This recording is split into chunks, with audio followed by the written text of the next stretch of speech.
आज हम आपके सामने लेकर आए हैं क्लास 12 हिंदी मीडियम और इंग्लिश मीडियम दोनों प्रकार के विद्यार्थियों के लिए। यूपी बोर्ड हो या कोई अन्य बोर्ड हो, सभी के लिए अकाउंट महत्वपूर्ण है।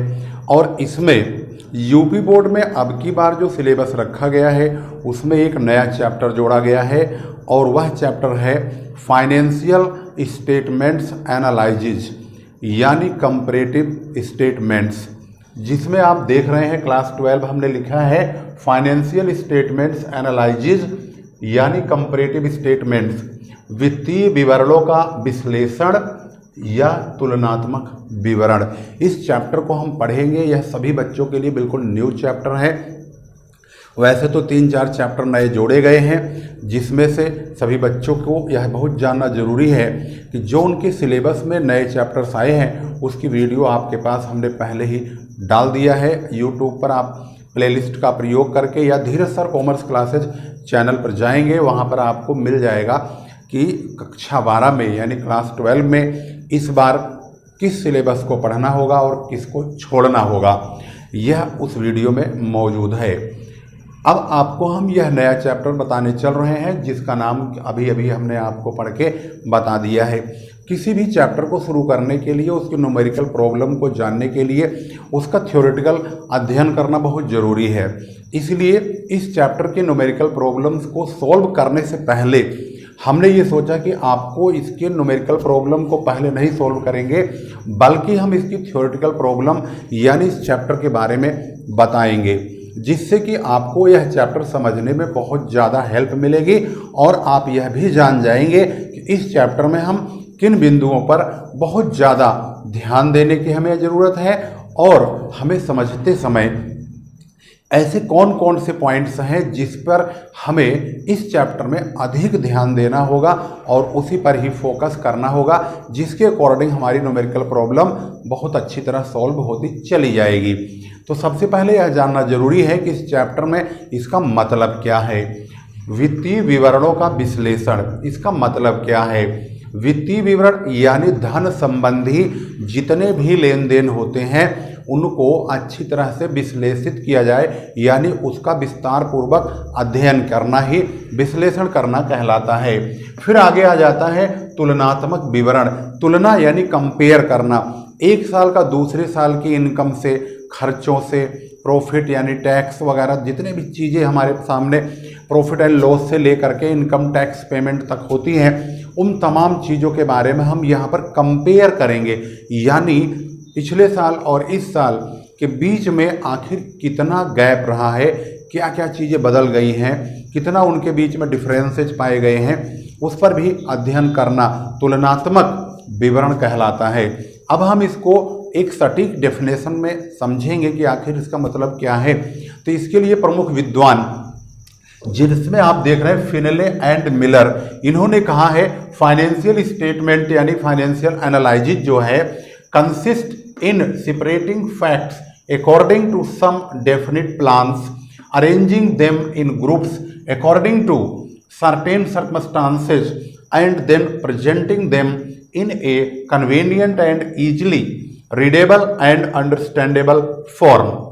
इनका मानना है कि वित्तीय विश्लेषण में कुछ निश्चित योजनाओं के आधार पर तथ्यों का विभाजन करना, निश्चित परिस्थितियों के अनुसार उनका वर्गीकरण करना और सुविधाजनक एवं सरल पढ़ने व समझने योग्य रूप में प्रस्तुत करना सम्मिलित है। सम्मिलित है कि यानी कि इसमें वो तमाम चीज़ें पाई जाती हैं जिससे हम फाइनेंशियल स्टेटमेंट को एक इस तरीके से अध्ययन करते हैं जिससे कि उसे हम बहुत सरल, बहुत ही इजी तरीके से जब भी कभी समझना चाहें तो उसको आसानी से समझ सकें। इसीलिए इन्होंने कहा कि वित्तीय विश्लेषण के अंदर जितनी भी सूचनाएं होती हैं उन सभी सूचनाओं को एक जगह लिखा जाता है, उसको समूहों में बांट दिया जाता है, फिर उसके टुकड़े कर दिया जाता है, फिर उसका तुलनात्मक अध्ययन इस प्रकार से किया जाता है ताकि उसको जब भी कभी प्रस्तुत किया जा रहा हो तो इस प्रकार से प्रस्तुत किया जाए कि उसको हम बहुत ही अच्छी और सरल तरीके से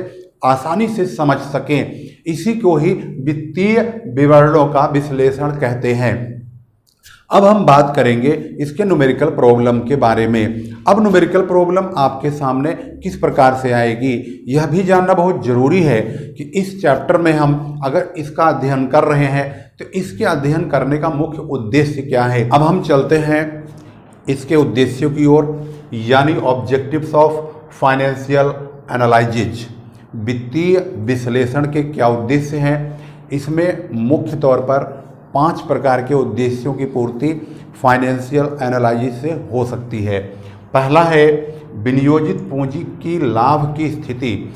जो बिजनेस में कैपिटल इन्वेस्ट किया गया है, आखिर उस इन्वेस्ट किए गए हम कैपिटल से प्रॉफिट अर्न कर पा रहे हैं या नहीं, यानी कि हमारी प्रॉफिट की अर्निंग हो रही है या नहीं, अर्थात हम लाभ की दशा में हैं या नहीं।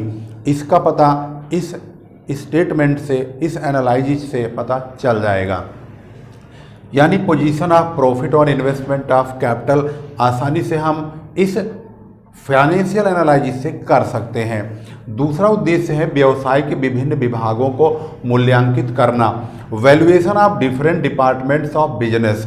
व्यापार के जितने भी डिपार्टमेंट होते हैं उन सभी का संबंध बिजनेस के प्रॉफिट से होता है और बिजनेस के क्रियाकलापों से होता है। अगर व्यवसाय आगे बढ़ रहा है, उन्नति बिजनेस से हो रही है, तो सभी प्रकार के डिपार्टमेंट्स का, सभी प्रकार के विभागों का बहुत महत्वपूर्ण योगदान होता है। चाहे वह परचेज डिपार्टमेंट हो, चाहे सेल्स डिपार्टमेंट हो, चाहे सेलिंग एंड डिस्ट्रीब्यूशंस डिपार्टमेंट हो, या कंपनी का मैनेजमेंट डिपार्टमेंट हो, हर प्रकार के डिपार्टमेंट का योगदान बिजनेस के प्रॉफिट में होता है, क्योंकि सभी लोगों के, सभी प्रकार के डिपार्टमेंट्स के लोगों का सहयोग बिजनेस में प्रॉफिट की ओर ही ले जाता है। इसके बाद और यह जानकारी हमें बहुत आसानी से मिल सकती है फाइनेंशियल एनालिसिस करके कि हम फायदे की ओर चल रहे हैं या नहीं, या किस डिपार्टमेंट में लचर व्यवस्था है, बेकार व्यवस्था है, किस प्रकार के डिपार्टमेंट से हमें उतना अच्छा रिस्पॉन्स नहीं मिल रहा है जितना कि होना चाहिए। तीसरा है शोधन क्षमता की जानकारी। Knowledge of capacity of solvency.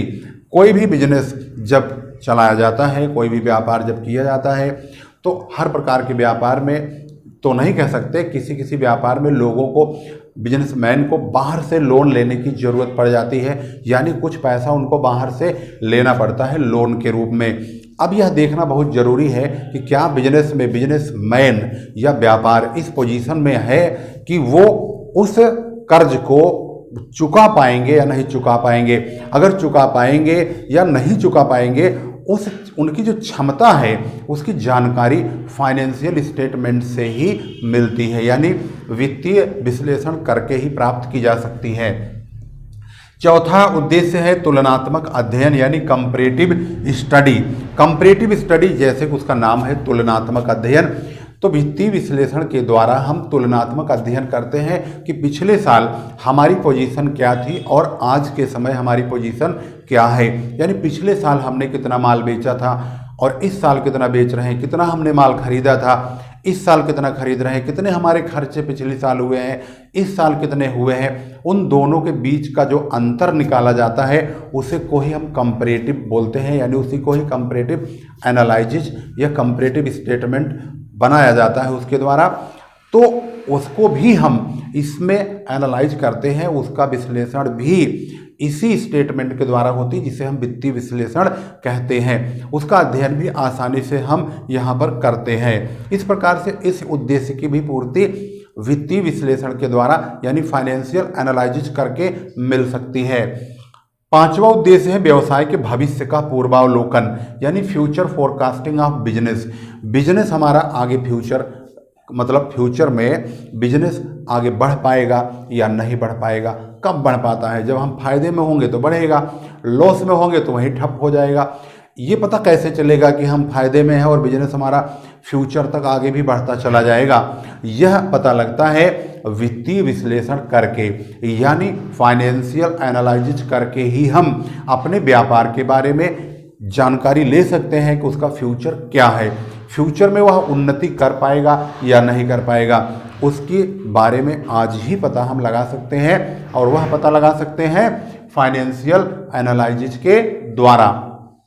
इस प्रकार से आपने यहाँ पर 5 प्रकार के ऑब्जेक्टिव्स ऑफ फाइनेंशियल एनालिसिस को पढ़ा है, ध्यान से देखा है और समझा है। इसको आप वीडियो रोक करके इसके उद्देश्यों को अपनी कॉपी में लिख सकते हैं।